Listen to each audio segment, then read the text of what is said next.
looking at is being described all over the web as a Chinese hybrid man. So the story goes that the boy's mother had claimed she was kidnapped by a Yiren, which is a Chinese version of Bigfoot. This creature raped her repeatedly before she was able to escape back to her small village. 9 months later, she gave birth to this strange boy who grew up to be really big. Although he was never able to speak a language, he did gain a mild understanding of what people were saying to him. He lived to be 33 years old, and because he was kept hidden in a small village, not much is known about him. So what is he exactly? One explanation was that he was born with microcephaly, which is a neurodevelopmental disorder which causes abnormal head growth, poor brain function, and a shorter life expectancy. Skeptics who believe this explanation go on to say that the mother was so ashamed of having a retarded baby, she made up the entire story about being raped by a Bigfoot creature. The problem with this explanation, however, is it doesn't explain the sheer size of this hybrid-looking man.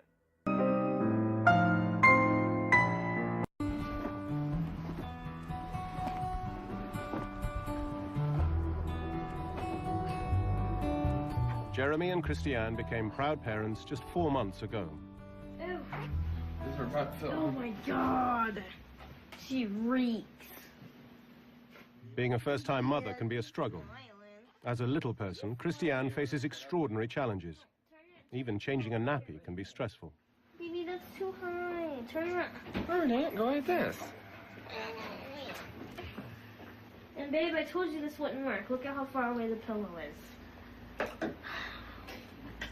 It's too hard like this. How else do you want to do it? Come on. Quit moving. Come here. You're fine, babe. You'll get it. It's a nightmare, I tell you. See how hard it is for me to change the diaper? But I still get it done. You're going the wrong way. I ain't going. Christiane has a rare condition called skeletal dysplasia, which means her bones have not grown to adult size. I'm a regular person. I'm compacted all into this little body. So all my muscles are all bunched up. Just like I have almost like the same amount as a regular woman, except for they're all compacted. Everything in the family home needs to be brought down to Christiane's level, including baby Kirsten. And talking to Grandma. Can I see my baby? Bring her down here. Yeah. Let me see her.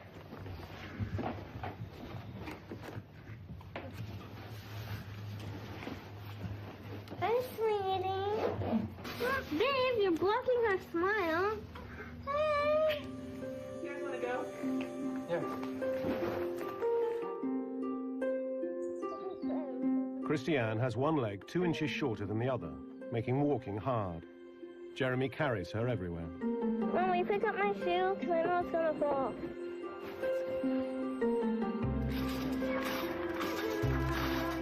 Today they're off to buy some new clothes for baby Kirsten.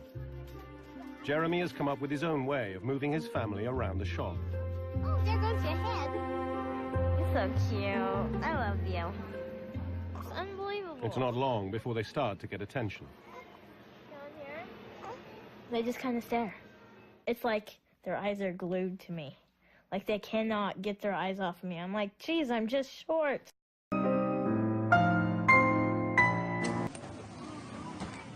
Dede is now ready to explain his mystery condition and allow us to talk about his body. Kenapa dia susah digerakinnya?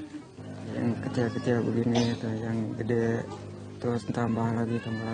Oh, itu terus tambah? Iya. So it's like roots that growing from the surface of the skin. Yeah, it's real. It's very real.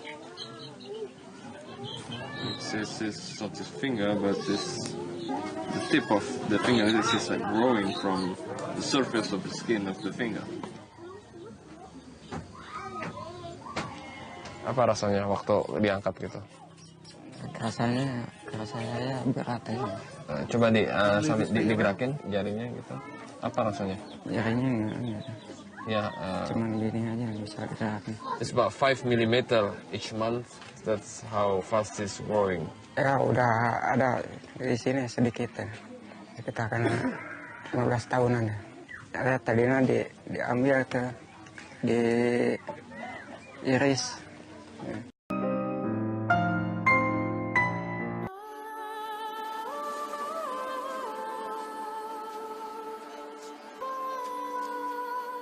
In a remote corner of Turkey, 5 unusual siblings come to the attention of the world. Victims of a mysterious condition, pariahs in their village, they now face international scrutiny.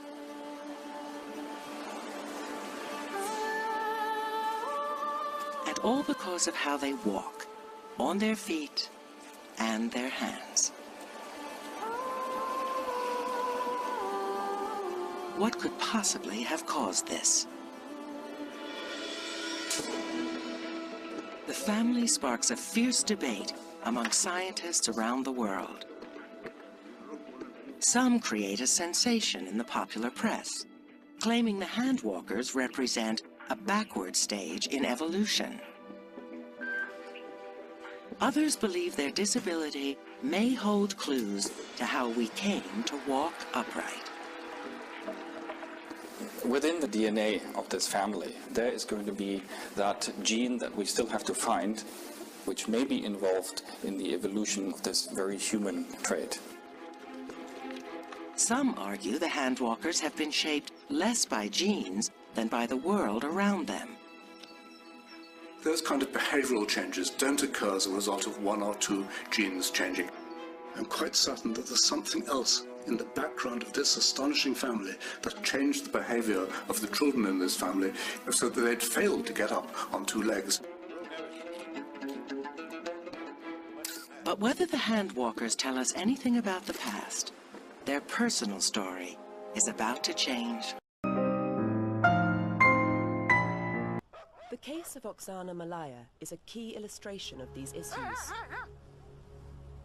The facts behind her story are few. Nonetheless, Oksana and other children like her have lessons for human development.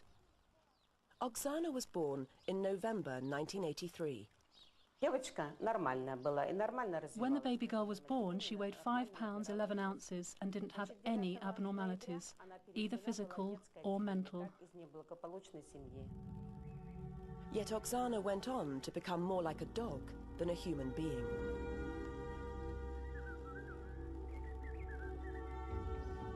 Her parents were alcoholics. One night, too drunk to care, they left their daughter outside. Looking for warmth, the 3-year-old crawled into the farm kennel. She curled up with the mongrel dogs that probably saved her life. When I was small, the dogs were breastfeeding me like this, and later they brought me, like when I was bigger, they brought me what people gave them, and they shared it with me. I wasn't scared of them at all. It was my home. A concerned neighbour finally reported Oksana's case to the authorities when the girl was 8. By then, the effects of her time with dogs had had serious consequences for Oksana's development.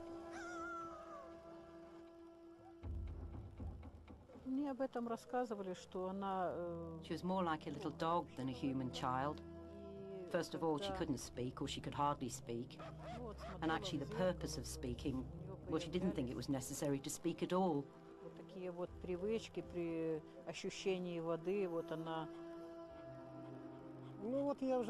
Children can copy the habits of the creatures around them. If those creatures are human beings, they become like human beings. But as you know, she was surrounded by dogs, so she became more like a dog than a human being.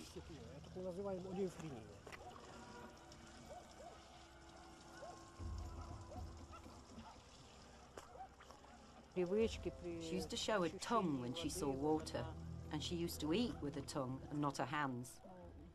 She couldn't understand what a mirror is, and when she was showed a mirror, she didn't even recognize herself. She didn't even look at it.